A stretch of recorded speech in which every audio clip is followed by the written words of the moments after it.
Hello, hello, hello. Hey, what's up, Tobe? How you doing? Hi, Steve. Doing great. Fantastic. Thanks everybody for joining us for another Good to See My Friends podcast episode.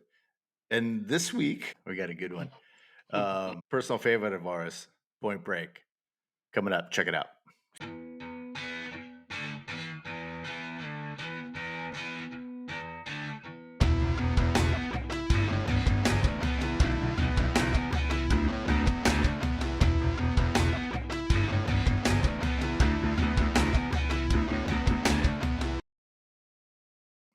All right, so Point Break. This is a great one. This was Oh, this is kind of this is near and dear to our hearts. oh man. I don't this was kind of like the well, I don't know. Patrick Swayze had a couple of good movies under his belt, but I think this was kind of the breakthrough for Keanu. When do you remember seeing it? Do you remember seeing it in the theaters or? Oh Absolutely. yeah, Absolutely. Yeah. This was 91. 91. It was the summer of 91 when it came out. Just graduated from high school. The commercials were on all the time, 100% pure adrenaline. And then we was like, let's Uh-huh. go. Yeah. So I think I was trying to remember where I saw it, and I think this was a Roanoke Park special, a $2 special. Maybe after it had gone out of the main theaters and had gone to RP. That theater was so clutch, dude. You could see so many movies for so cheap, and so I would have been in probably Roanoke Park. Loved it, loved it. Yeah. I think I definitely remember the what do you call it? The advertisements or The trailers, trailers. There you go. Thank you. yeah. I definitely remember those, but I was such a well.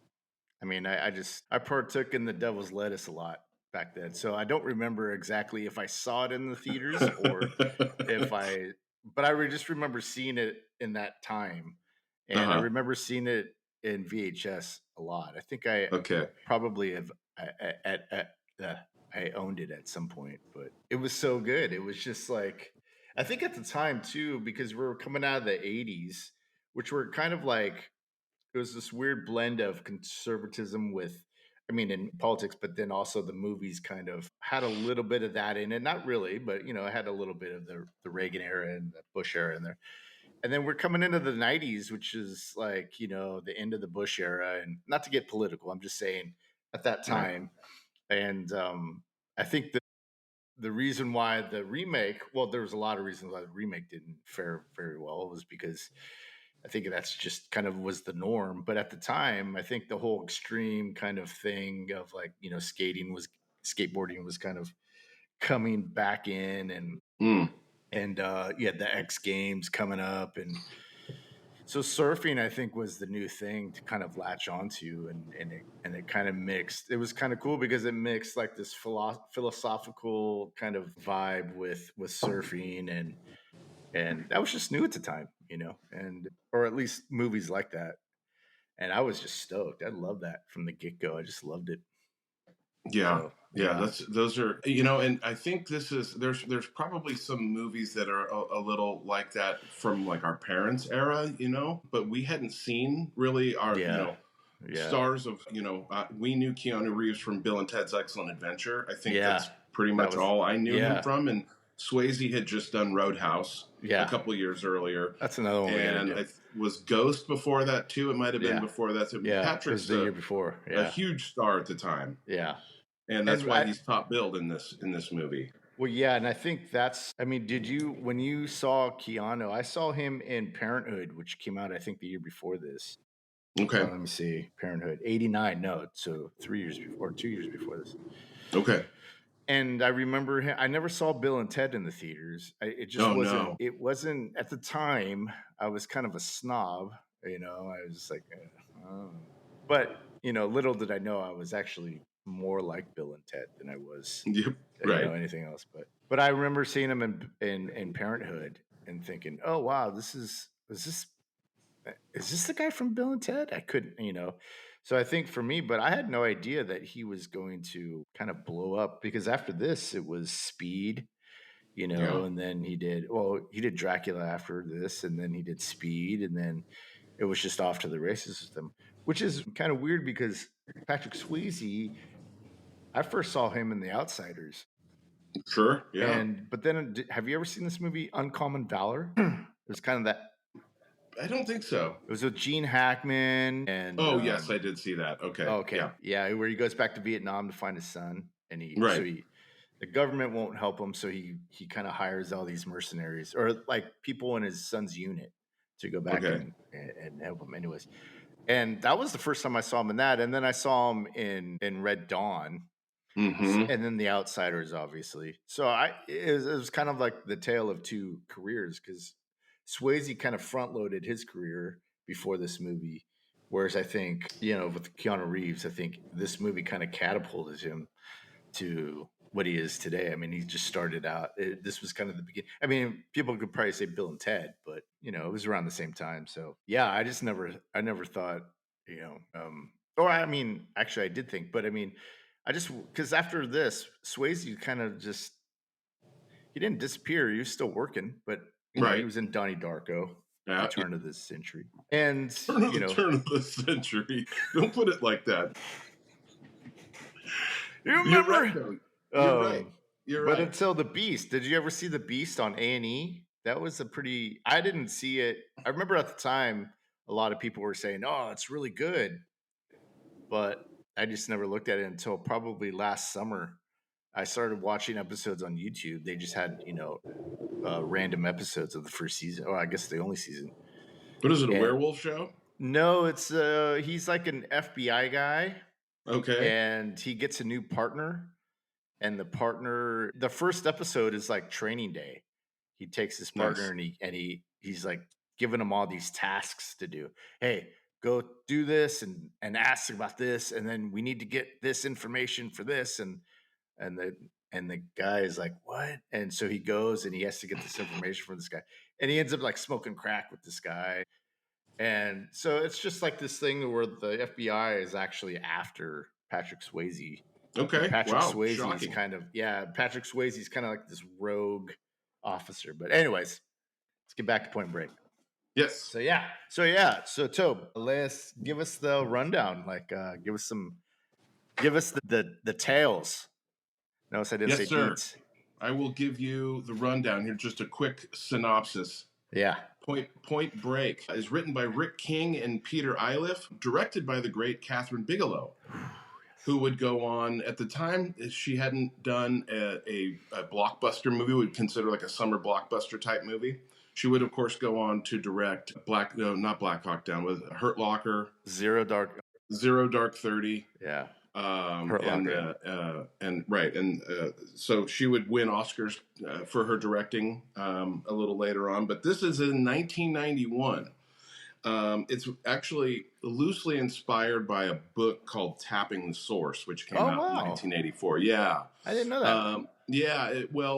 I say loosely based because it's the book Tapping the Source is a person in Southern California infiltrates the Southern California surfing scene to try to solve a mystery. Oh. That's it. Oh, okay. So from there, and that book has been optioned. So I think they've tried to make other versions of it, but it's like a noir type book. It's like a crime noir, but it was written in 1984, and those are really the only similarities. And that was written by a guy named Kem Nunn. So you take a look for that. It actually sounds really interesting. Yeah. He's trying to find his missing sister, I believe, is the main character. All the names are all completely different, but he's got to infiltrate this surfing crew because he thinks that they know something about the whereabouts of his sister. Nice. Okay. As of course we just mentioned, it stars Patrick Swayze, Keanu Reeves, Gary Busey. Oh, this is my favorite Gary Busey role. Lori Petty.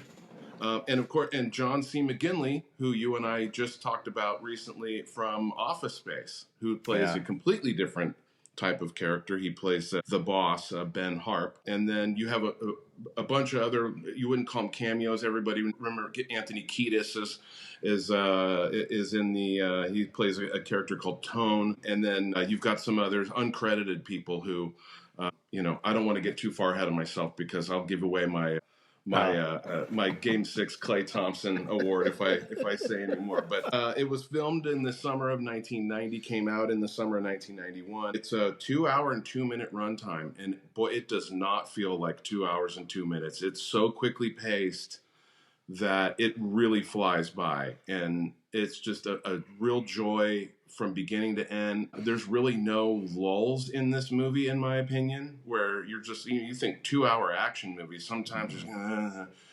it's got everything. Car Yeah. chases, obviously surfing is a big part of it. It really shows how big surfing was getting at the time. Skydiving, bank robberies. It's really got it all. It had a huge budget, $24 million Oh, at the wow. time, which Okay. is a huge budget. Yeah. And it made 43 million in the U.S. and Canada in the theater, and worldwide made $83 million in the theater. So considered a box office hit in Yeah. that respect. Yeah. Yeah. It's filmed mostly in Los Angeles. There's some scenes filmed in Oregon, and there's one skydiving scene that's filmed in Utah. But otherwise, right here on the West Coast. Nice. So there you go. There's your little backstory. Nice. Thanks, Tobe. You're Thank you. welcome. That's always been a great kind of, I guess, selling point of it is all the action that's in it. What makes it, I think, really well paced, because you left out one thing, is a lot of shootouts too. Oh Well, not man, a yeah, lot, but there's a couple lot shootouts of in it. shoot. That's a good Yeah. point. The But tagline was 100% pure adrenaline was at the top of the poster, so it really kind of lets you know what you're getting into. yeah, yeah, I don't know if you're, in a lot of these movies like this where it's just an action and we're just going to show you a bunch of fun things that people do. It's just cool action scene to cool action scene, and there's really no plot. yeah, This holds up. yeah, We're going yeah, back and watching a movie from '91, so that's 30, almost 34 years ago. Where sometimes you go back and watch those early these action movies and they're really dated. This yeah, is not dated at all. I mean, there's a couple things, go home and I'll beep you, yeah. little things that you can get past, but otherwise, it's, you're not missing that. We're only watching it for the surfing part, or I'm only Right, watching it for the right, skydiving. I'm only right. watching it for the crime scenes. Yeah, if you haven't watched this, I recommend it. I recommend going back and rewatching it or watching this. And if you've only seen the remake that came out in like 2017, so shame on you, A, and B, go back and watch the original. You're gonna wish you had watched it years and years ago. Yeah, absolutely. I mean, I can't even, I have to just, I mean, you said it all right there. I have no other words to kind of describe it. I think for me, it's always been, we always talk about on this channel the kind of the ability to watch these movies, and you have it in the background, or you're doing whatever you're doing. You can always watch it at any time. But I think for this one, and there's a few other movies, but especially this one, if it's on, like I'm not doing anything else. It doesn't That's matter right. what I am doing. I'm gonna watch the rest of this, just because the performances too are just. It's kind of like, we were last week, we were talking about Highlander, and we kind of got the cheesiness of it. And I'm not going to say the acting is cheesy, but it's kind of a little over the top, just because of the kind of themes that they're talking about. But then you have Swayze coming in with his kind of philosophical vibe, and it Oh kind of yes. evens out, and it evens the stuff out, because you have this thing of Swayze being this kind of Zen type of guy. I mean, his name is Bodhi. And then you have this like kind of violence, but I mean, violence in the movie of like bank robbers, and fighting, and swearing, and all this other stuff. So it's just a joy. It's just like you said, it's a joy. It's amazing. I love it. I'll Yeah. recommend it to anybody. And I think right now, is this a good time to talk about Point Break Live? Sure. Because I was thinking about getting a hold of John Maslin, my old friend from school, but he's doing these like honky tonks back in Philly, or I don't know where, Pittsburgh. I think Pittsburgh. So I think he's busy with that today. I think he has one tonight. But I eventually want to get him on the show. But It would have been so great to get him on this one because I yeah, sent you the dude. picture Oh yeah, which I'll from, put up. I'll and put up in the he's edit. Yeah, and so Point Break Live was this thing. I don't know if it started in L.A., but it was in San Francisco when I was in school. So I was in school from '09 to 14. So in my first year of school, I met these people at my school, and they told me, hey, Point Break, we do this thing on the week, Fridays and Saturdays, called Point Break Live, which probably lots. I don't know if anybody's heard of it, but I feel like a lot of people should have heard of this, which is they put on the whole, Google it if yeah, you haven't. Google There's it, a Wikipedia page about it. Yeah. and which they would do the whole movie, but like done really cheaply. Like, so for the ocean, they have a blow up swimming pool. And they have these harnesses where they'll fly you, on the stage and stuff for the skydiving scenes. And they pick a Johnny Utah for every show. They pick a new one, and they have a cue card girl. They have all his lines on cue cards, and they have a girl that pulls them and pushes them around and tells them where to go, and then read this, Yeah. and you read the lines. It's Yeah. kind of like this thing of, well, because they do this thing at the beginning where they say, well, if we saw Keanu Reeves do this, we think anybody can do this. Right. So in order to prove that point, they would just pick a guy from each show. And Toby, on his Yeah. birthday, we brought him down to see the Point Break live show, and our friend here at the Gonna See My Friends podcast co-host was picked, and it was a Guess who great, got picked, baby? yeah, it was a great time by all. So tell us a little bit about that, Toby. Yeah. So knowing that we had a big group with us, probably 10 or more, I want to Yeah, I say, think that so. went down there. And Yeah. it was at the IMAX theater, but it was Yeah. in a movie theater that was set up as if there was going to be a play. Yeah. And there's a stage, and It was at the there's about- Metreon. Yeah, that's what it was. oh, the Metreon. That's Yeah. right. Okay. So the Metreon, for those that don't know, the Metreon is like this shopping center with this big IMAX theater in it, but it also had like stores, like food stores and little boutiques, and they had this little side room where they had like like a stage. Continue. So there's probably 15 of us that go down there, and I was told before we go down, you were telling me. So this is my group from the Academy of Art. Some of my classmates were all in school together, and they acted out. And you weren't part of the troupe, but you were part of the crew. I want to say you had your camera. You were taking I just knew pictures, you were everybody. backstage with everybody. Yeah. Right. And they said, everybody's we have all the different players from the movie, but we're going to pick an audience member to be Johnny Utah. And so before we all get down there, and there's probably, I want to say 50 or 60 people in this little theater. There was a lot more than I was anticipating. And they say, a woman comes out and she says, "Hi, my name's Catherine Bigelow. I was the director of Point Break." Many of you might not know that I was the director of Point Break. And me not knowing who Catherine Bigelow at the time, completely believed her. I was like, no kidding. Wow, that's rad. And I'm sitting there in like the second or third row, and everybody there that came with us were like, "You're going to go up there and you're going to be one of the people that tries out for it, and we're going to cheer for you, and hopefully that you get up there." So I knew going in that there was a pretty good percentage that I would get picked.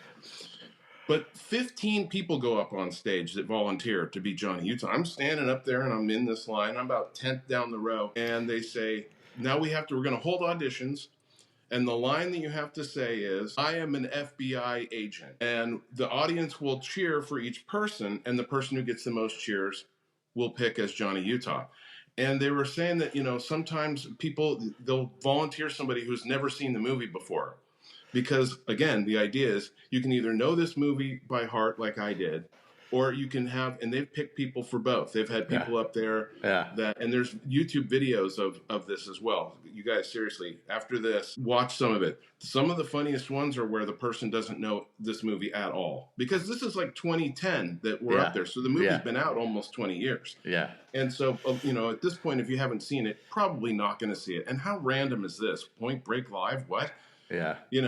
So, of course, I get picked because I say the line exactly like it's exactly the same, "I am an FBI agent." And the place goes nuts. And I'm like, I got this. So then I'm Johnny Utah for the thing. And I'll be honest, I want to go see it live and not get picked because you guys were dying. I was looking at you guys and you're all looking at me. And everyone is hysterically laughing during this whole thing. And like Steve was just saying, the water parts are there's a pool full of water where the surfing part they're throwing water around, and everybody's like a Gallagher show almost, where everybody in the first few rows is getting drenched. So, you know, bring it like a garbage bag. You have to kind of know ahead of time. We should probably bring some trash bags or something. You guys were getting doused with water and whatever else was going on. And they don't just keep it to the stage like during the car chase scenes and the foot chase scenes. They're running around the whole theater and pushing people, the audience members out of the way. It was freaking wild, man. I thought it was absolutely hilarious because I know, and I've got the cue cards in front of me, but I was paying attention a little bit lower left hand side, but I didn't need them. I knew the lines, but I didn't need them at all. I knew it was coming up, and I wanted to say I'm exactly like Keanu does in the movie, and people were just like, "This is just like watching the movie." Yeah. So we had that intermission halfway through, and they put me in this wetsuit because we're about to go skydiving. It's going to get to the skydiving scene, and they put me in like a woman's medium wetsuit, and I'm like 215 pounds trying to fit into a 50-pound bag, and it wouldn't zip up in the back at all. And I'm basically got my boxers on under this, and they're trying to zip me up. And the guys are the whole crew, all the guys that played the ex-presidents and the guy who played Pappas. That guy who played Pappas was amazing. I don't know who he was, but he was crack. I couldn't stop laughing because of how good the guy who played Pappas was. Pappas is my favorite character in this movie. Yeah. So Yeah. he was playing it so over the top. And the four ex-presidents, surfers, Bodhi, and the crew were amazing. They all had the long hair, and oh my god, it was so well done. And not knowing what I was getting into before that, and being a part of it, was truly a really fun experience. And Dude, yes. I don't know if they still do it. I think John posted on Facebook not that long ago that I think he may have reposted it. And John, if you watch this, you could let us know.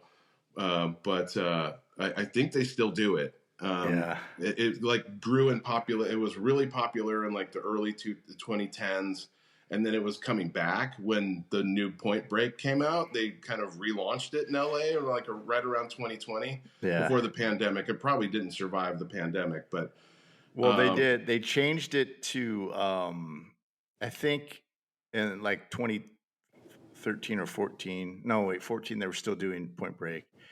I think for a little while there, they changed it to Top Gun Live, and they were doing. did Top they Gun. really? Yeah, and they may have turned it back. I don't know. I remember the guy that ran it. He was a really cool guy, and yeah, and he was the one that was kind of putting these on. But it was getting. I remember when I would go in 14 when I was down in LA doing it. It was getting really hard to find venues that would let us do it, and then when we would do it, it would still be full of people, and they would say the lines with you, and it was just kind of thing. So, but yeah, I mean, they've said that like Lori Petty went to one yeah, in Los Angeles. I think Gary Busey may have gone to one and actually got up and played the role of Pappas. yeah, So they, the stars of this movie heard about. I mean, this wasn't an underground thing. This was, right. It got kind pretty of big. underground, but it's a new kind of show. It's like it's Yeah. an interactive show. Everybody, you're coming out of there drenched with water, and I think there was whipped cream involved at some point. I don't remember what it was, but I got away pretty well. I was obviously wet from having the wetsuit on, and them throwing buckets of water on us and all that. But the crowd, I think, got the brunt of the punishment from the actors. Well, I think because at about 13 or 14, they moved it to the DNA Lounge in San Francisco, which was a little bigger, and it had these like tiers, it had like walkways in the back, so they could do a lot of other things. And did they put you on a guy wire? I mean, we were suspended, and they were pushing us during during the skydiving scene, the first skydiving scene, where are we going to jump or jerk off? Where he first learns how to skydive. And someone took that great picture that I posted to Facebook back in. I posted that in 2010, so it must have been 2009 that we went. It's a long time ago, but we'll Yeah. put that up in the on the Instagram and somehow on this feed. I couldn't believe. I'm like, there's probably a photo of me in this. It's kind of hard to see because it was so dark in the theater. But You got the VHS copy of it too, right? Because oh, I they did get a film it. VHS copy of it. Oh my Yeah, god, where yeah. is that? Wow. You Okay. should digitize that. Oh my, if I That can would be find it, fun. dude. I forgot about that. Oh my god. Yeah. Okay. So, so like, yeah. So that was quite the experience. That was kind of like the love of this movie, and Mm-hmm. you're able to kind of make it tangible in some way, because you're able to experience it and in a low budget way, but it was fun. It was just a great Super time. low budget way. I Yeah. mean, we were drinking PBRs, and I think it was like $15 or something like Yeah. that. And oh my god, I'm just thinking every time I think about it, I'm like, God, that was so. It was like embarrassing at first, and then I got into it because I was Yeah. like, Oh they yeah, put I me can in this tell. wetsuit, and I mean, I'm in this thing just.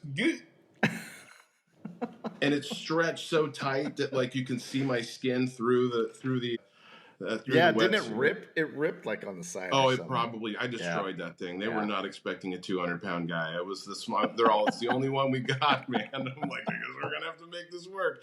They're feeding me shots of tequila. They're like, you'll be fine. You'll be fine. I'm like, oh my god, this is insane, you guys. Shit. All right. Well, good. And that's something that maybe we can find that tape or something. I don't know. I hope Digitize so. it. Yeah. I hope so. Anyways, so getting back on the movie end of this starts out like just like kind of. I think it's the start of a kind of a style of movie that was like, because eventually Heat, it was at 95, um, kind of starts out the same. It's just a crime spree and it's got to be stopped. Mm-hmm. And we're introduced to Keanu Reeves, and what's the boss's name again? Harp. Harp. Harp. We get introduced to Keanu, and Harp gives him a lashing right away. Yep. Um, He but sets him it's straight. Like this yeah, is. We don't drink. We don't smoke. yeah. I take the Yeah. skin off chicken. Yeah, and we're the best. This is a bank robbery capital of the U.S. was Los Yeah, Angeles, and at the yeah, time that was actually true. Those stats that he's throwing out, yeah, we had this, we caught over 1,000 of them. That was actually true. Those were true numbers from 1990. yeah, That at the time, bank robbery was a big deal. We can talk more about that a little bit later. yeah. And so then it's all a wonder, I think. There's a little like behind the scenes interviews in the Apple movie thing that I got, Okay. and McGinley's saying that it took him forever to get that shot just because camera wasn't working one time, or the extras were doing something that they shouldn't have, or I was flubbing a line, or Keanu was flubbing a line. So and if you watch that shot, it looks like a really hard shot because it's just a one take, following them around desks, down Oh, that hallways. tracking shot in the beginning. Yeah, That's that's funny. And he's talking fast, and there's a lot of information coming at you right at the yeah, beginning. yeah, You're getting a lot of backstory. It's so quickly paced, this movie, yeah, that it's shocking to see that it's 2 hours long because it's yeah, really, really quickly paced. It's a great point. And he yeah, was a fairly young actor at the time. You can tell how young he is, and yeah, somehow he's the ASAC of the whole office, right? yeah, yeah. And he's got to be 31 or 32 at the time. So, Yeah, um, I think, and Keanu was 25 yeah, we see him at the firing range. You got 100, right. yeah, Shoulder rolls and yeah, so great. Yeah, shotgun blasts, and yeah. And then we get the intro with Angelo Pappas, and I love this so yeah, much. and they're trying to get bricks off the bottom of a swimming pool, I suppose, and then he comes in. Gary Busey, I think it's one of his best roles. I think Lethal Weapon, and then this one. I mean, he was on a roll, I think. Well, don't forget that he basically saves Silver Bullet. Oh yeah, He's the most interesting, and he's pretty much the best. I mean, he's far and away the best actor in that movie. But here he's kind of toe to toe. He doesn't have any scenes with Patrick Swayze, but they're kind of toe to toe with each other. And you have this young FBI agent whose first day on the job, he's getting introduced to bank robbery, and he gets introduced to his new partner who's been in the, I've been an agent for 22 years, fired my weapon in the over 20 times. I have no idea what fetching 2 bricks off the bottom of a pool does for an FBI agent. And so he's kind of this old, he's kind of the hard-boiled cop, Yeah. and he's hilarious, and he's, It's Johnny Unitas, some quarterback, but some blue flamer special, some quarterback punk. And then we go into the ex-presidents doing Yeah. a heist, and we get introduced to who they are. We But see they don't show how their face. disciplined they are. Yeah. We don't. Yeah, we They get don't to go to see the vault. these guys are in and out. 90 seconds. In and out. Yeah, in and out in 90 seconds. That's their MO. They're gone. And there's a really nice. Catherine Bigelow does a really nice thing where, as one of the ex-presidents is running out the door, and he bends over and he flashes his butt. It says "Thank you" across his butt, right, in a Sharpie. That was one of my trivia questions. Oh, damn. Okay. No, it's fine. You got it. I have lots. I'm just going to choose 3, but I have lots. So okay, good. And then the dissolve from him to then it rewinding, and then them running out to the security footage of the FBI agents in the bank watching the replay of the crime. I thought was really, really well done. Yeah, that's what I was gonna say about it too. Was that it was kind of, and this is a reach probably, but it made me think about the scene in Interstellar where the daughter is talking to Matthew McConaughey, and he's crying and stuff, and she goes, "You son of a bit," whatever, and she turns off the thing, and it turns off, but then it cuts to her thing, and she's like just leaving the message. Not in any kind of the same context, but just in the kind of what's the word, ingenuity, of composing a shot. Maybe Christopher Nolan stole that from Catherine Bigelow. You never know. Know. So then we get the FBI's at the bank, after the bank, and then it's oh no, totally awesome, dude. The other FBI agents are giving Pappas a hard time because he's told them what his theory is on this. He's like, they've robbed 27 banks. They've never been caught. They're in and out in 90 seconds. And they're the best I've ever seen in all this. Yeah. And they give him a hard time. Hang 10, Pappas. And he's like, what are they talking about? Yeah. And then Keanu gets volunteers them to check out the dump car, the car they dumped. Yeah, the drop car. Yeah, the drop car. There you go. And then they go up to the thing, and Pappas is like, hey, let me know if you find Jimmy Hoffa. Are you finished, Mr. Wizard? This movie, you guys, is got all the action in the world. There's tons and tons of action, and it's hilarious. Yeah. There's I laugh out loud. I mean, for us especially, because you and I, as we were first getting to know each other all those years ago at work, this is one of those where there's so many quotable lines where we're just going to be doing it through this whole podcast anyway, because the stuff that we still say to this day. Yeah. Oh, yeah. I mean, I've got a whole page of just quotes. Yeah. Every time there was one that went by, I put it in my notes, and I got a full page of just the notes. We're not going to go through them all, but you guys, if you like quotable movies, put this on your list of quotable movies. So then, in a fit of rage or frustration, because Pappas is like, let's get out of here. It's 7:30, man. He's just like, Keanu knows that he has to get it out of him, what he knows, And so he kind of provokes him, and maybe you should get a nighttime security job, tell Nom stories. And Pappas explodes, and he goes, tell me this theory of yours, and we go get these guys. Yeah. Which is that he thinks that they're surfers. And so that's the whole plot point number one. Yeah. What do you mean they're surfers? Nobody else believes Pappas because they think he's, they're giving him a hard time about, and he's like, it's right in our face. It's right in our face. And then they're again, a freeze frame on the butt shot again. This dude right in our face. Look at the tan line on this guy. Like, well, of course there's sir. Well, this dude, I was thinking, watching it the 3 times that I watched it this week, was like, the dude, whoever played that guy, is like, his ass is now, in this movie forever. And that's the main plot point. Look at this, and they close up. Look at that. And anyways, yeah, it's hilarious. So Unless you watch it for free on YouTube, then they blur the butt. yeah, that's Oh. what this morning I kind of went over it just to go over it, and yeah, they I'm watching the free version. Get out of here. so then so Keanu buys it, the Yeah. sex wax and all that. So then they go and they buy the surfboard, which is another quotable scene. I think they do it in Point Break Live, which is surfing's and I should have written it The down. kid that work at Yeah. the surf shop's like 14 years old. Yeah. And he's a grizzled veteran at surfing. He's all, changed your life, man. And he's like, what? He's all, yeah. Yeah. Right. And so they go and buys a surfboard. Pappas, what am I doing? These are for rubber kids that don't even shave yet, or rubber people that don't even shave yet. And then he tries to learn how to surf and, falling off. Well, Pappas is right. Pappas is right. He's like, he's been watching the surfers at this point, right?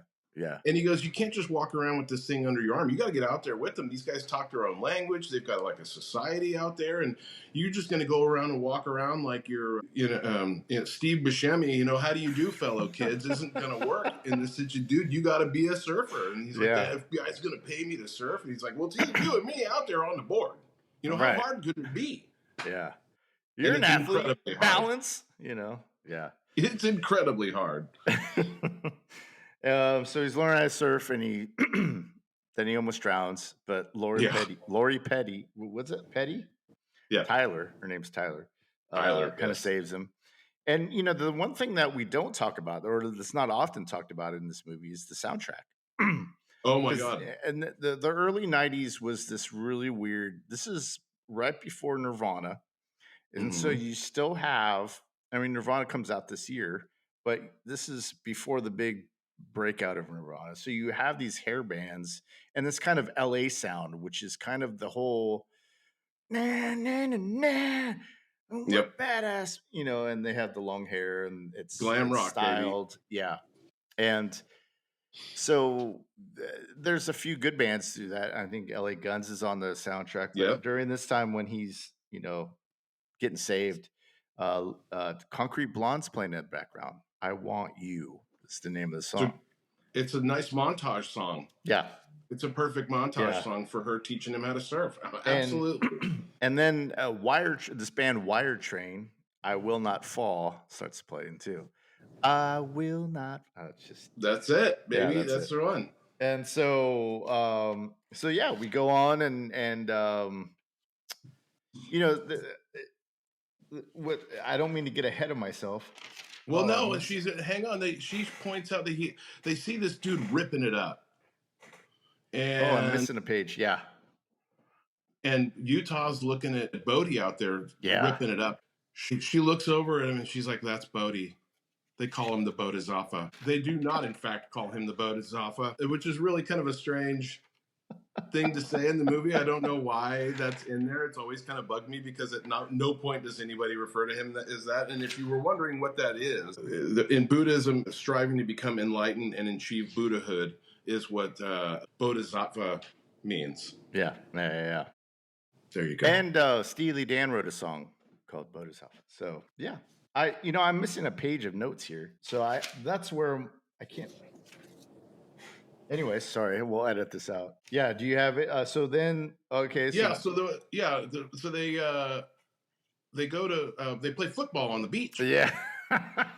And they have this game of tackle football, big, two guys, and Bodhi recognizes Utah as the quarterback for the Ohio State Buckeyes, number 9. Yeah. And he'd played in the Rose Bowl about 3 years earlier. And the rest of the crew, Roach and Nathaniel and Gromit, they're all, oh man, Johnny Utah, oh, so sorry, man, so sorry. So now he's kind of like, they're just like, whoa, now he's part of the gang.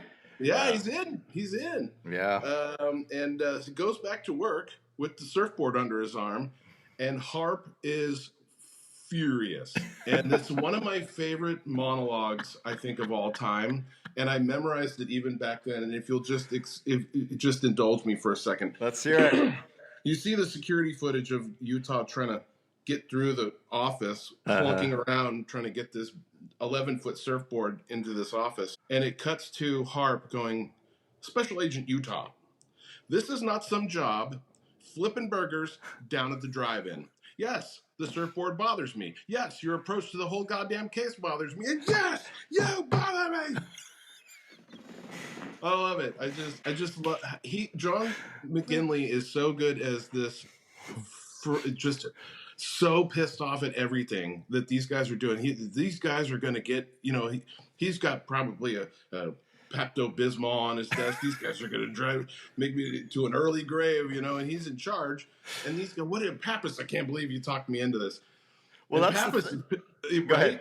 Go ahead. Pappas like he's like, why do you got to bring the surfboard in here? And he's like, dude, you're getting us in trouble. He's like, it's too long. The windows won't roll up. I'm like, dude, I can't lock my car. I unlocked it. Well, that's the beauty of this movie, I think, for me, is that there's all these tropes. You have bank robbery, you have like the surfer thing, but the whole experience of this movie. I mean, then you have the angry lieutenant or the angry boss, like you were just saying.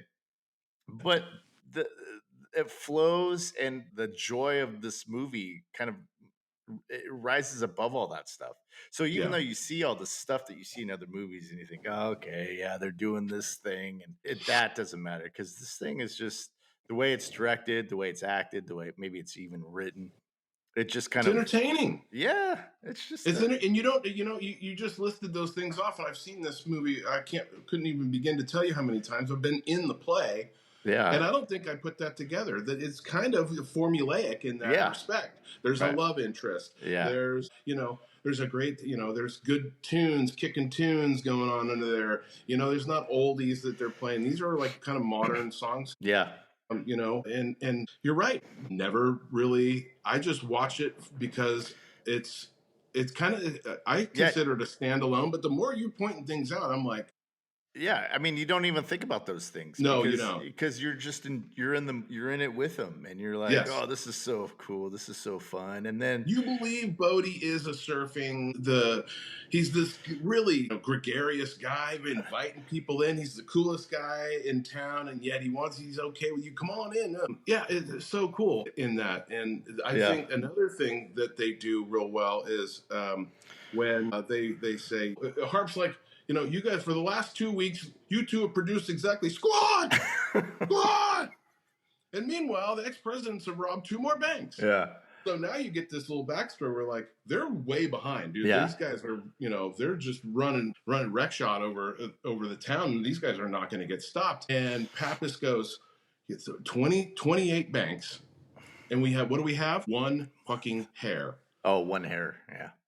And he's like, that's it, because the security guard pulled ponytail. Yeah, yeah. Pulled LBJ's ponytail, I think he said, or something. Nixon's ponytail or something like that. And he got 1 hair, and then you got a soil sample. And that's where the sex wax comes in. Or the sex wax was early, but he tells him that they run an analysis on the hair.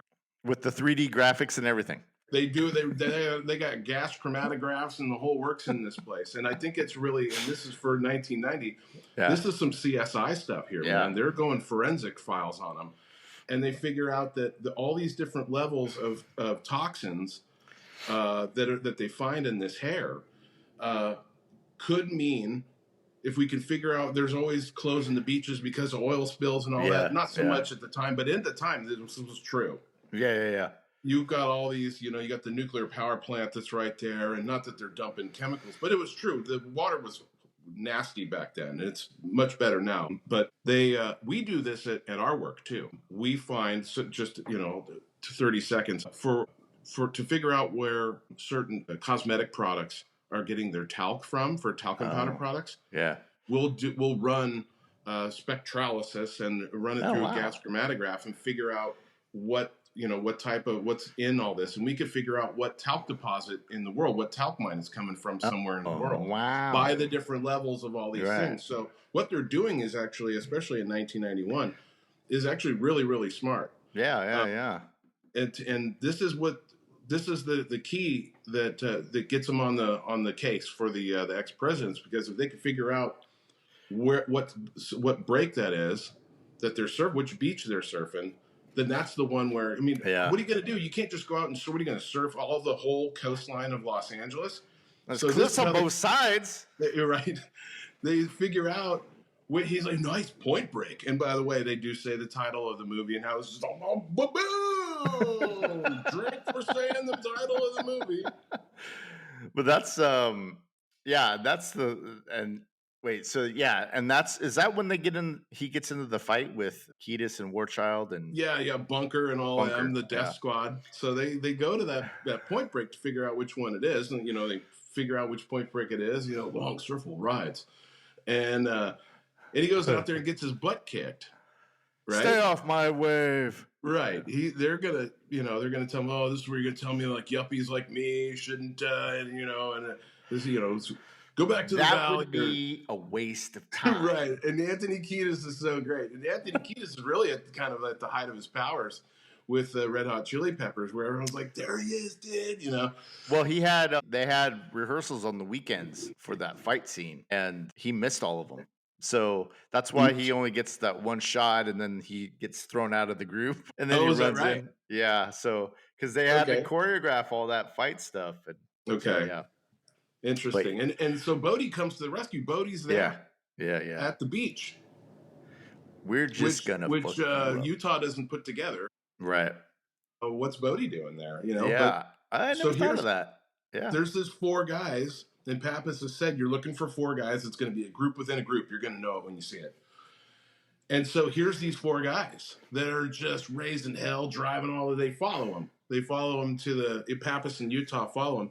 And, Pappas is pissed because Utah gets in a fight and leaves his piece and shield behind. Yeah. And so he comes running, screaming down to the beach. You see somebody with a car stereo? That's kind of a nice little cover there. Yeah, it was a really nice. That was quick thinking because I remember thinking. Like I remember thinking, sorry, I burped. Back in the 90s. Well, yeah. So back in the 90s, I was like, well, why did he say that? Why didn't he just go like, hey, Utah, this is, and then I was like, oh, that's why I'm slow. So yeah. Anyway. He was thinking on his feet there, and they're all, no, but there's some guys back there that we just kicked their ass, and you may want to check with them, right? That was pretty good. And so Pappas is pissed.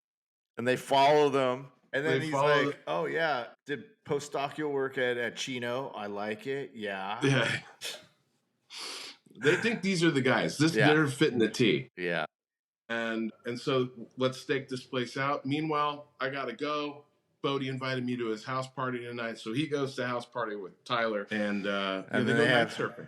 And the quotable part of this scene or this section is you can't just call timeout. That's right. Walk right in when you don't like what things are going.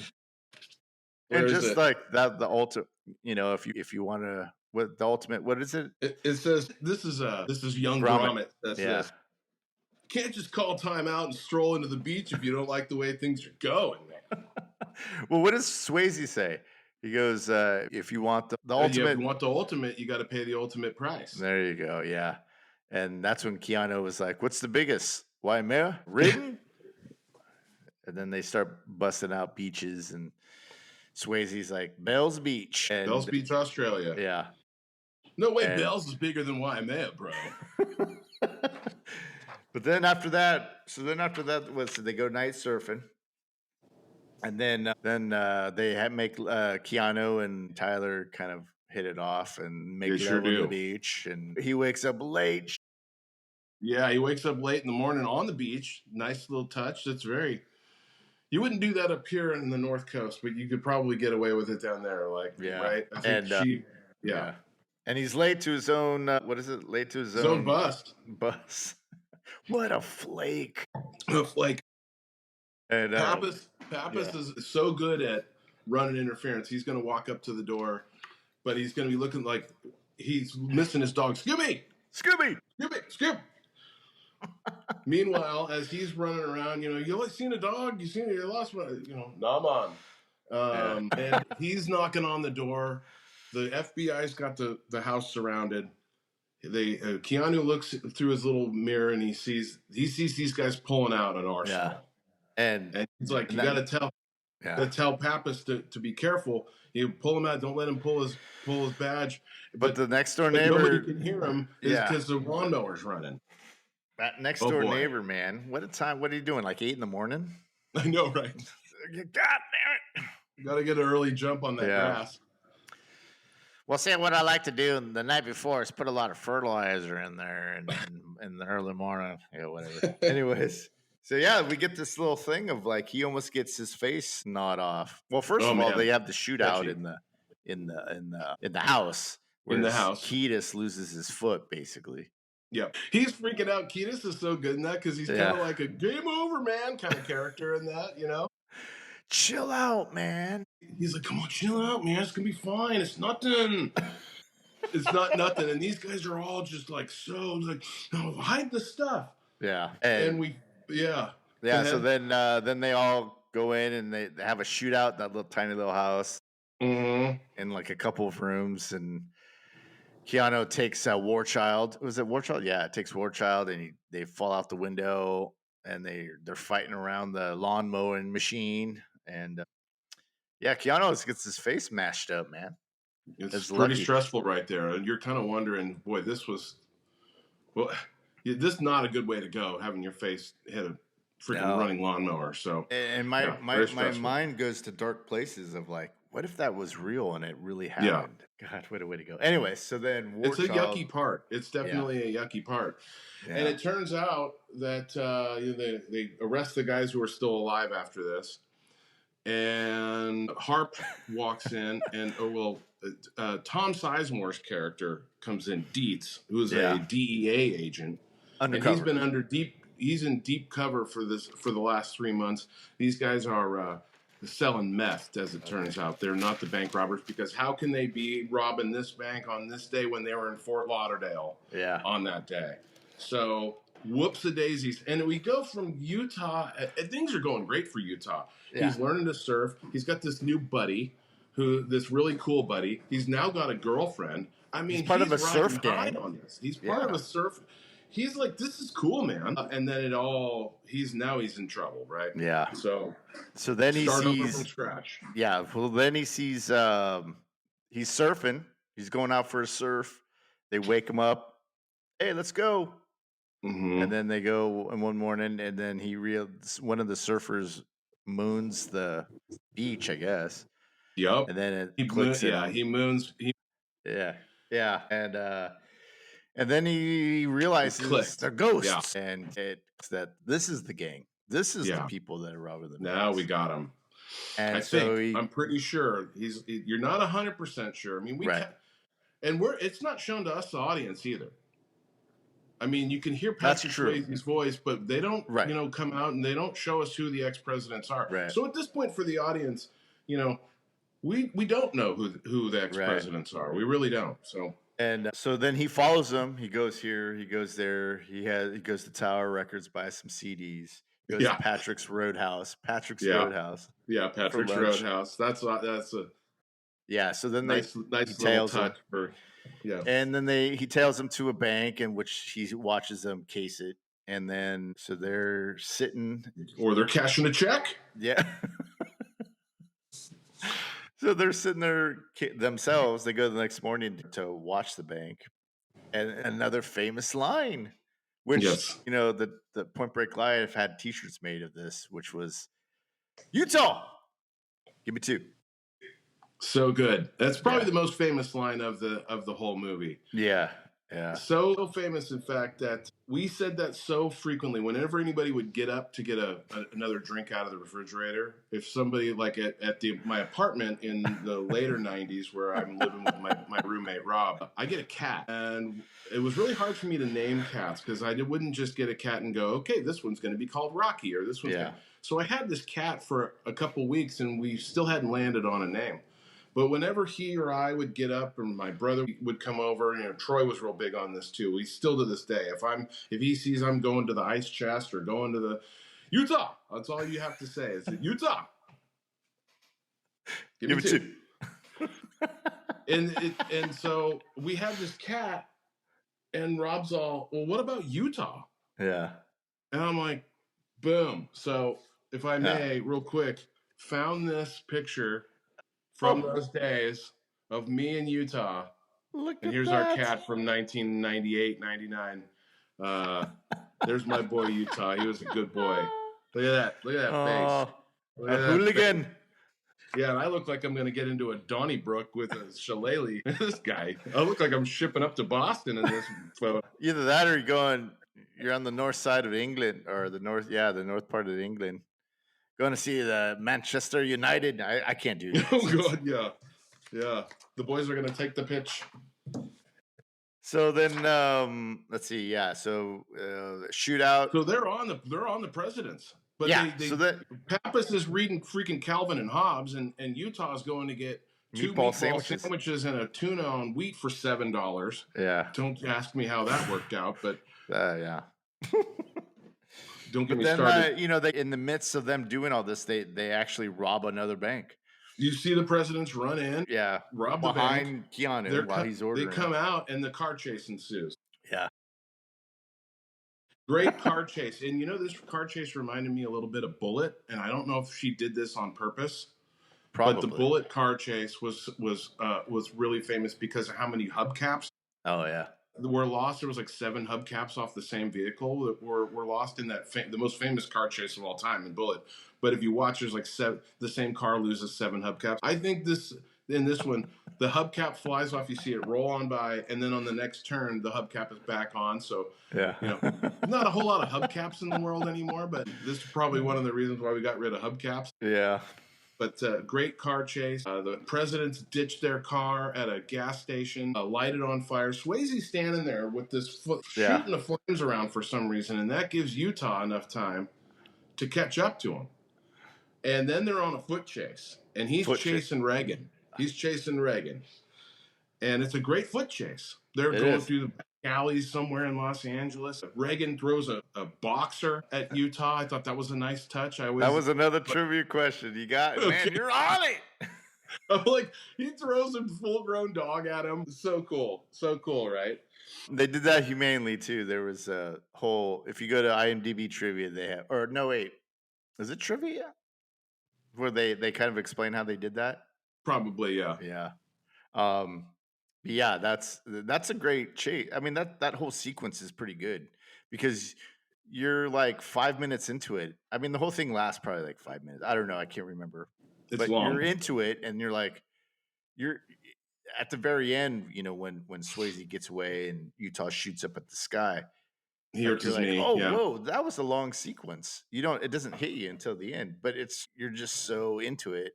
And the way they filmed it, I think helps with that because you're so immersed into the chase. You're either behind them running or they're in front of them running toward the camera or they're running on the side. I mean, it makes it really, the way they filmed that was really cool.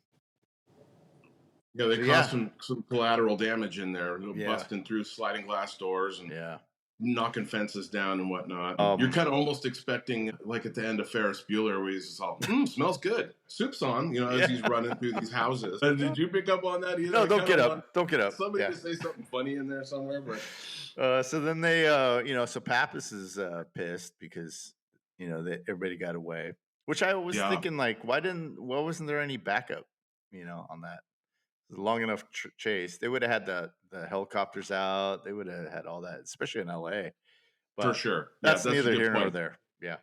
I think they were on their own on that one. They're just gonna, because it's like, what are the odds that they're gonna rob this bank out on this day? Yeah. But he was right. He said they boxed everything up and they're out of here. This summer's over. They need spending money. So that's a good point. And at this point, Pappas is pissed. You don't, when you shoot, you don't miss, all this. And this is the first point where it's actually confirmed. And the night beach scene with the 4 surfers, the ex-presidents, and Rosie. They're the kind of the gang of 5 there. That it's confirmed that they are indeed the ex-presidents. That's the first time the audience is told. And it's over an hour into the movie where now we know for sure that they really are. If you hadn't picked up on it, they really are the ex-presidents. So. Well, I wrote this down as something that I wanted to talk about, which was at this point, there's about 45 minutes left of the movie. Mm-hmm. And that whole 45 from this point to the end is just one day. So, Tyler stays over and she finds his badge and gun, and that falls apart. Mm-hmm. Liar, Mm-hmm. and whatever. And then he spends the rest of the night trying to get her back, calling her. And then in the morning, Bodhi comes with his gang. And now this is where kind of, because before this they have this little meetup at the beach, and they're like, "He was an FBI agent. You should let me shoot him." And he's like, "No, all this does is raise the stakes. And Yep. this isn't a game, Bodhi. I'm Mm-hmm. scared." And so it becomes this thing of, who's going to kind of admit first, because they know who he is because he didn't have a mask on. But now they're playing on the idea that, well, they didn't, they don't know, he doesn't know that it's them really, but he does. And he can't take them down because they haven't committed a crime in Right. front. I mean, he can't apprehend He them can't when they prove show up it. at his door, Yeah. and they know. Yeah. The presidents know he can't just arrest them. No, you robbed that bank yesterday. They're going to Yeah. be like, "What are you talking about? Right. Prove it. You can't So, prove it. You got to yeah. catch them in the act." So then they take him skydiving, and They they're take him like, skydiving. "Shit, dude." Which he's nervous because he knows, he's like, do they, if these are the guys, then they know that I am an FBI agent, which is kind of after the skydive, which is great. It's a great sequence. All the skydiving in this is great. It's fun. Yep. So then they go, and then they have this thing where they land, and they're getting their shoots off, and he's like, "Hey, Bodhi's like, hey, Utah, I got to show you something." And I guess they had kidnapped Tyler, and Bodhi's using that as kind of, what is that? An insurance policy. Yeah, the insurance policy. That's right. And shows him, her being tied up to a chair, and Rosie has a knife, and he's doing all this other stuff, and tells him he's gonna gut her like a pig, and you have to help me get to this place, and if I'm not here by a certain time, then she's gonna kill her. So then this is It's the ending really ingenious. sequence. Yeah, It's really ingenious plan too. It's like this is how they're going to escape. They're going to fly to Mexico, and they're going to get away scot free, and they're probably not ever going to come back. They right. can't come back and do this again next summer. The FBI knows who they are, but they need to get out of here, and the only way they're going to be able to do that is by making Utah the scapegoat. He's in an impossible spot where he has to go along with them, and it's really. I think that's it. He tells Utah. Bodhi tells Utah, "I hate violence." Yeah, He's a pacifist in all this, and I think it's just really. And his character it's a believable character.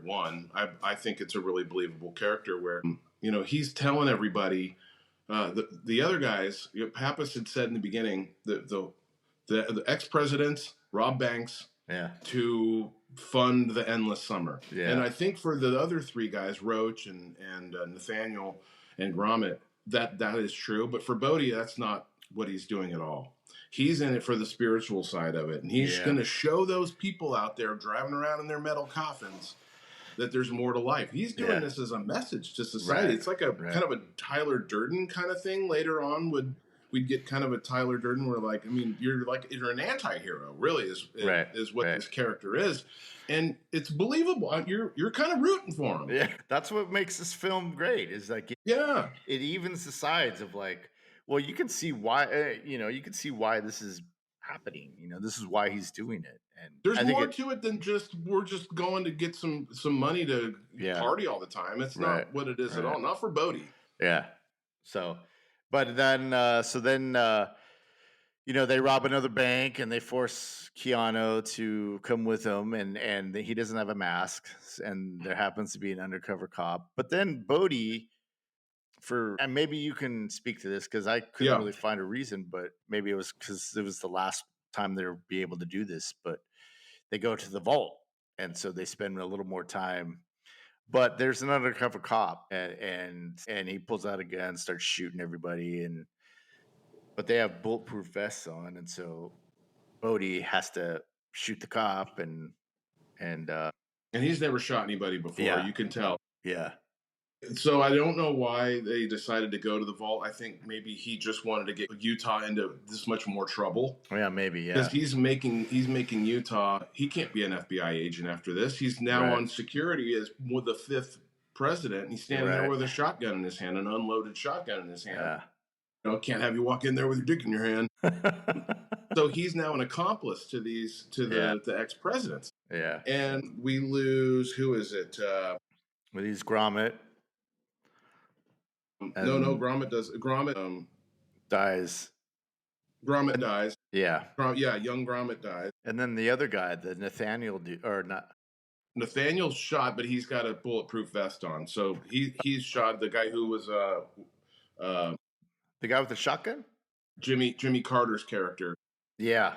3 people are dead. Only one of the presidents are dead, and it's young Gromit. He gets shot. The off-duty cop That's right. killed, and the security guard's killed. Okay, yeah. Because he said 3 people are dead. Yeah, You're an accomplice to murder. So now he's in trouble. They arrest him. They arrest, or the FBI comes in before but Pappas has something to say about that. So on the way out of the bank, I don't know if the plan was to take Utah with them as they were escaping the bank robbery, but instead of that, they knock him out. Bodhi's so pissed that his friend's dead that he hits him with the butt of the gun, and Utah's knocked out cold. And the really cool shot of the sideways where Utah's his point of view, where he's now on it laying down as he's passing out from being hit in the face. Really good POV shot there that Catherine did, and you see them run out the door and it fades out. And, and the FBI is now here, and they're reading Utah's rights because obviously he's in a lot of trouble for this. And Pappas comes in and tells Harp, "Let me write him in. I'll take him in. Send him down to black and white. Let me take him in," knowing that he probably knows where they're going, and they don't have a lot of time. Right. But Pappas isn't aware of where Utah is right now because he hasn't had time to tell Pappas that this is going down. Remember, they woke him up that morning, took him skydiving. They went from there to the bank, to the bank, and all this is happening, like you said. This is all happening on in one day. So Pappas says, he's like, takes his cuff off. He's like, "I know where they're going. We're going to Santa Monica Airport." So you can't shoot him, you can't arrest him. Yeah. You can't shoot him and you can't arrest him. And Pappas is like, "What the hell are you talking about?" They go down there. They're just about to take off. They're loading up all their gear, the 3 presidents that are still left. And Pappas sneaks around the backside, and Johnny shows up unarmed. "You tell me where she is and I walk away. You walk away, I walk away." Just quotes. This whole movie is just like that, man. So many good quotes, right? Yeah. And this is where Pappas shootout ensues, right? Yeah. He bites the big one here. And we lose Nathaniel is killed. Roach is mortally wounded. Yeah. And Roach kills Pappas, and they're going to take off, and he's not going to tell Johnny where he's going. And the pilot comes out and he goes, "Hey, I can't take you guys to San Felipe, man." And Bodhi's like, "God, he's told to tell him where we're going." So now they got to take Utah with them in this escape plan. Yeah. And off they fly. And they're, when we land, I'm going to let Tyler go. Well, no, he calls Rosie on the thing. He's like, "Hey, Rosie, you going to be there?" He's like, "Yeah, well, I'm on my way. We'll be there." And he's like, "Let her go. You got what you wanted." That's right. "You owe me that much." And then they fly and put on their parachutes, and then James LaGrosse, what's his name? I forget his name. Goes first, and then Roach goes first. He's hurt. Yeah, and then he's like, "I know you want it, Johnny. I know you can taste it in your mouth. Taste it, but not this time. Adios, what does he say? Adios, amigo." Yeah, adios, amigo. And then, that's a great shot too. It is a great shot because he did all his own. He did almost all of his own stunts for sure. Most of the surfing is Patrick Swayze, and all of the skydiving is Patrick Swayze because he was a fanatic. That's all he wanted. He was so hooked on skydiving. Yeah, he got paid to do his favorite thing in the world. What a life, right? I know. R.I.P. We miss that guy, but man, yeah, we do. Yeah, so then so now he's stuck in the plane. No parachute. What are you gonna do? So he grabs the gun and he just jumps out, hoping to catch him. which he does in midair. This is insane. This is And insane. yeah, and so he ends up last minute, last second, pulling the chute. They crash to the ground. His knee gives out again, blows out his other knee, or maybe the same knee. I don't know. But Right. geez, Johnny, you are what does he call him? You are You're a radical. radical. And then he gets reunited with Tyler. Yep. Rosie lets him. Roach is dead Tyler on the go. ground, so they stop and grab his money. They take off, and then it's Bill's Beach. So- Exterior. That's kind of the end of what I would call the end of Act 3. Yeah. And then you have like an epilogue. You know? And then you have, that's exactly what I, Yeah. and then you have an epilogue, which is maybe one of my all-time favorite scenes in all of cinematic history. Oh, yeah. Because you and I will never stop quoting this whole scene. The dialogue in this scene is so freaking great. Yeah. Between the two of them. Everything that they say in this whole thing is so quotable. Where now we're in Bells Beach, Australia, and it's hard to tell when it is, but it's storming because it's the 50-year storm is here. And this is where they filmed up in Oregon. Oh, this is Oregon coast. That's right. But it's for this movie, it's Australia. But it's you know, he sees them.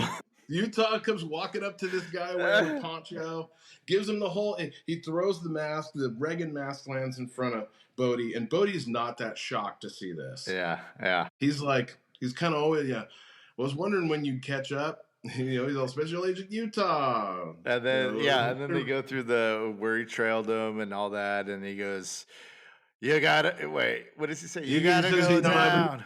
Yeah, I knew you wouldn't miss the 50-year storm, Bodhi. You gotta go down. You crossed the line, and people trusted you, and they died. Yeah, it went bad, real bad. Are you still surfing? Every day. Yeah, and then they have the fight, and then it's you do this so well.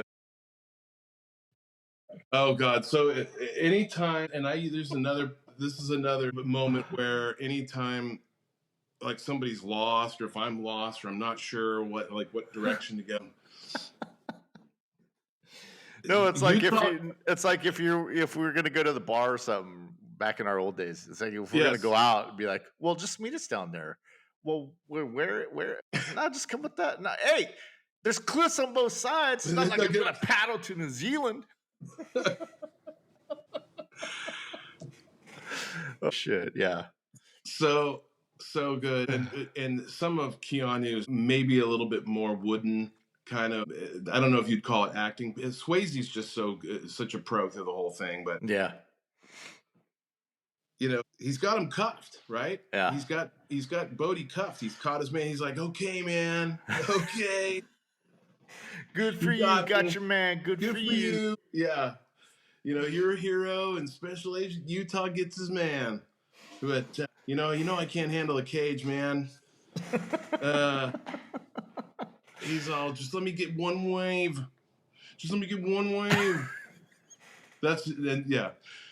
So then he goes out and gets the wave. Utah looks out and he realizes what Bodhi's actually saying here. Yeah, because he drank the juice. He's got some juice in him. He knows. He knows that, sure, you can go out and get one wave, but it's all closed out. You go try to surf in this and you get yourself killed. Yeah. And that's really the whole point, where he lets him go, and he lets him go. You let him go! Yeah. We'll get him when he comes back in. He's not coming back. And that's it. And then the outro to Nobody Rides for Free by Rats. Boom! Bam! They stick the landing. They stick the landing. Cut to black. They absolutely do. Cut to black. Movie's over. Absolutely. And that's the great crowd goes freaking wild. And that's the great Point Break, dude. And that movie is just kind of, I don't know. It's like a time capsule. Not a time capsule, but every time I watch that movie, I'm just reminded of all of the early 90s stuff, because in the mid 90s, everything on TV became, sideways and quick edits and all this really lame fonts and neat, whatever. And it was right before that. It kind of fed into that, but it was just has its own style, and Catherine Bigelow was just the right director for this because I mean, I don't know, she just did a phenomenal job. And Catherine, if you're out there, great job. All right, so then it's time for some trivia, huh? What do you Sure. say? Yeah. Or do you want to do? Let's do the Clay Thompson Game 6 award. Clay Thompson Game 6 award. Go. You got a guy? You got somebody? Let's see. Yeah, I have a couple, and well, not a couple, but I was gonna do okay. Well, the first one, I was just gonna do I forget his name, but yeah, dude, totally gnarly, man. And then when they pulled up to the stakeout at night, he's like, "This is bullshit, man. This is bullshit." And yeah, I don't forget his name, but Yeah, I do too. every time he comes into the shot, even when Utah's late for his own bust, he's like, "God, what a flake!" But then they tackle what is his name, Sizemore. They tackle him like a pro, Mm-hmm. and even if his partner gets stabbed in the back a couple times, he's there to help his partner. I don't know. That's just mine. What's yours? Nice. That's a great call. Yeah. And it's too bad we can't remember the agent. Well, it was in my notes. I wrote it down, but I'm missing a page in my notes, and I have no idea where it went. So, oh man, I'm sorry. Well, my Game 6 Clay Thompson award goes to Tom Sizemore. Oh. As an uncredited role in this, he plays the agent Dietz, and he's in the movie for a minute and a half, maybe. You think I like this hair, man? My wife wants me to stay at Ramada Inn. Nice tattoo you got there. He liked it. He's like, you like that, Pappas? Fuck you. Yeah, he's like, I just got these. He's all, oh, you guys are real cowboys, huh? Real Batman and Robin. He's all, I finally got these jokers to play Wheel of Fortune with me and tell me who their supplier is. And then you cowboys show up. Dude, that's a great one because I never knew he was uncredited. So for the longest time, I was like, I would always forget to look for his name in the credits. Yeah. And this last week, I was like, oh, he's not even in the credits. And then it's he's not, and it's not like he was an unknown actor at the time. He's been in tons of other stuff, but I just wonder if how his involvement came to be. I didn't really research it that much, but I'd be interested because he's an interesting character. That guy. I want to show a movie about DEA agent, deep cover DEA agent Dietz, man. That guy sounds hella interesting. All right, so let's do some trivia brought to you by our good friend Scott Taylor. Hey, what? Okay, I got 3 for you. Okay. So when Bodhi is introduced, they call him the Searcher, or they refer to him as the Searcher. So what is actually Bodhi looking for? The ride, the ultimate ride. Yeah. $1,000. All right. Sweet, $1,000. Yeah. How many blocks does Keanu Reeves break in order to tackle Bodhi into the water during their football game? Oh my God. Is it 3? 5. Close. 5 blocks, and I think 2 of them were the same as the 2 before, but they could have just reused different takes. He launches somebody. Yeah, he breaks like blah, blah, blah, blah. One guy goes flying. Yeah. And then the last one. Let's see. I'll use this. Let's see. This was Catherine Bigelow's highest grossing film until what other movie?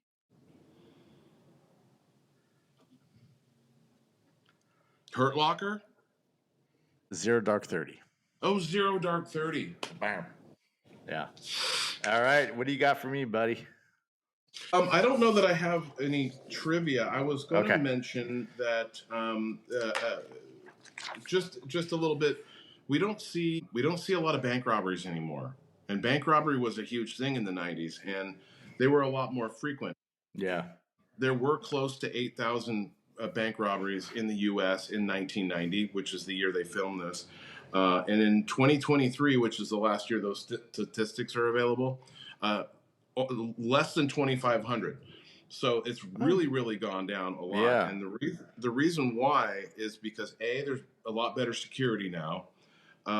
B, there's a lot fewer branches. I don't know if you remember back in the 90s, but there was a bank on all four corners, and now you have an Yeah. ATM. That's what, there is not a million different banks out there, right?